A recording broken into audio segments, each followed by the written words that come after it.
जय हिंद दोस्तों। इस क्लास में हम पढ़ेंगे विभाज्यता संबंधी कुछ नियमों के बारे में जो कि अभी तक हमने नहीं जाना है।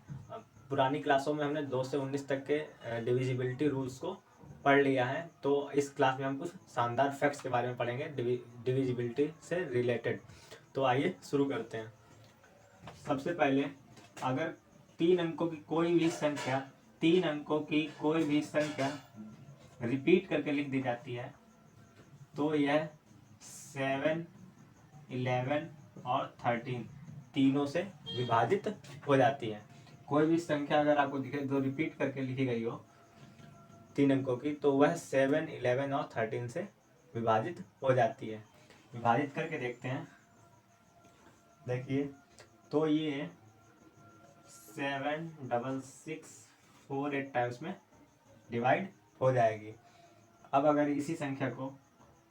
अगर इसी को हम 11 से डिवाइड करें, ध्यान से देखिए, अगर अब हम इसे 11 से डिवाइड करें तो ये 48776 टाइम में डिवाइड हो जाएगी। अब 13 से डिवाइड करके देखते हैं। शायद यहाँ लिख लेते हैं, यहाँ पर लिखते हैं 536। अब अगर हम इसे 13 से डिवाइड करेंगे तो आ जाएगा 41272 टाइम्स में डिवाइड हो जाएगा।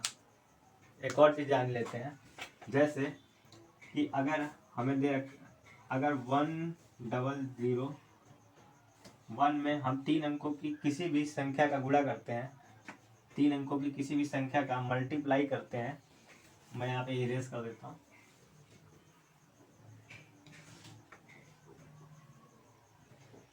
अगर हम 1001 में 3 डिजिट्स की कोई भी संख्या का मल्टीप्लाई कर देते हैं, एग्जाम्पल के लिए 431, तो यही संख्या हमें 2 बार मिलेगी, 431 एंड 431। देखा आपने, अगर कोई भी संख्या, किसी भी 3 अंकों की संख्या को अगर हम 1001 से मल्टीप्लाई कर देते हैं तो हमें रिपीट करके वही संख्या मिल जाती है। तो आगे कुछ और नियम्स पढ़ेंगे, तब तक आगे जिसे नोट करना है नोट कर सकता है। अब एक और रूल देखते हैं। जैसे 3 अंकों की कोई संख्या लिखी हो और उसके तीनों अंक सेम हो, जैसे कि 111। अगर एक और लिख लेते हैं, इधर लिख लेते हैं 222, या फिर आपको दिख जाए 333। अगर आपको 3 अंकों की कोई संख्या दिखे और अगर उसके तीनों अंक वही रहते हैं तो वह 37 से डिवाइड हो जाएगी। किससे डिवाइड हो जाएगी? 37 से। यह आप बिल्कुल याद कर लीजिए। अगर 3 अंकों की कोई भी संख्या हो और उसके तीनों अंक वही रहते हो तो वह संख्या 37 से डिवाइड हो जाएगी। तो अगर हम 37 से डिवाइड करें तो यह 3 बार में डिवाइड हो जाएगा। इसी प्रकार देखें, अगर हम 37 से 222 को डिवाइड करें तो ये 6 टाइम्स में डिवाइड हो जाएगा। ऐसे ही अगर हम देखें कि अगर इसे 37 से डिवाइड करेंगे तो यह 9 टाइम्स में डिवाइड हो जाएगा। तो आपको कोई भी संख्या मिले, 3 अंकों की कोई भी संख्या मिले जिसके तीनों अंक वही होते हों, वही हो, सेम हो, तो आप तो आप 1 मिनट में पता लगा लेंगे कि वह यह संख्या 37 से यानी कि 37 से विभाजित हो जाएगी। तो जिसे स्क्रीनशॉट लेना हो ले सकता है। इसके बाद जानेंगे एक और फैक्ट, तीसरा फैक्ट जानेंगे। अब हम तीसरा फैक्ट जानेंगे कि यदि कोई संख्या किसी दूसरी संख्या से विभाजित हो जाती है तो वह संख्या उस दूसरी संख्या के गुणनखंडों से भी विभाजित हो जाएगी, यानी कि उसके फैक्टर से भी विभाजित हो जाएगी, डिविजिबल हो जाएगी। जैसे एग्जांपल के लिए 90 15 से विभाजित हो जाता है, 90 15 से विभाजित हो जाता है। तो 90 जो है वह 15 के जो फैक्टर होंगे यानी कि 3 और 5 से भी डिवाइड हो जाएगा। करके देख लेते हैं। 90 जो है 30 टाइम्स में डिवाइड हो जाएगा और 90 5 से भी डिवाइड हो जाएगा। तो यदि कोई संख्या किसी दूसरी संख्या से विभाजित हो जाती है तो वह संख्या उस संख्या के गुणनखंडों यानी कि फैक्टर से भी विभाजित हो जाएगी। जैसे यहाँ पे 90 15 से विभाजित हो जा रही है तो 15 के फैक्टर से भी 90 विभाजित हो जाएगी। देखें,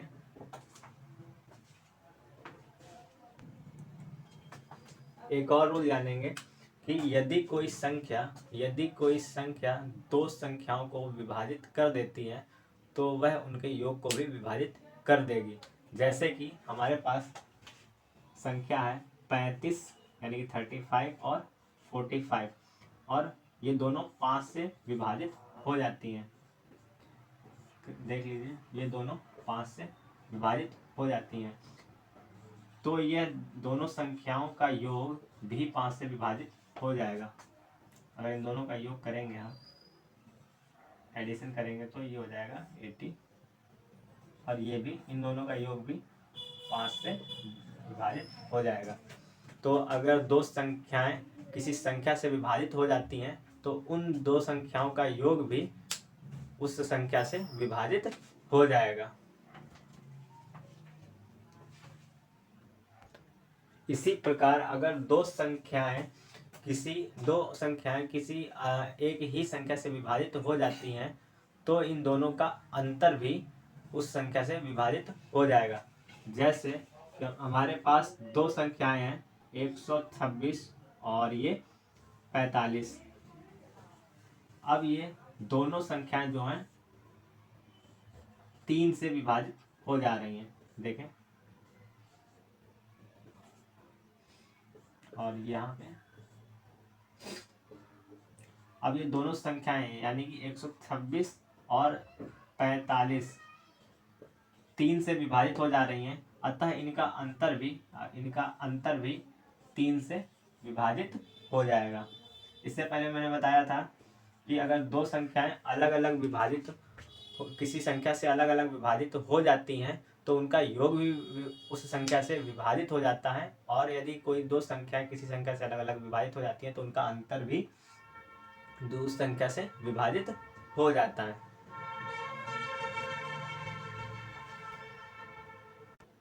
तो एक और नियम देखते हैं कि अगर कोई संख्या दो या दो से अधिक संख्याओं से विभाजित हो जाती है तो वह संख्या उन संख्याओं के गुणनफल से भी विभाजित हो जाएगी। जैसे मैंने कहा, मान लीजिए कि कोई संख्या है 45, अगर यह दो संख्याओं से विभाजित हो जाती है, अगर यह 3 और 5 दोनों से विभाजित हो जाती है तो यह 45 जो है यह 3 और 5 के गुणनफल यानी कि मल्टीप्लाई से भी विभाजित हो जाएगा। तो देखिए, अगर हम 45 को 3 से डिवाइड करते हैं तो 15 टाइम्स में ये डिवाइड हो जाता है। अब अगर 45 को 5 से डिवाइड करें तो यह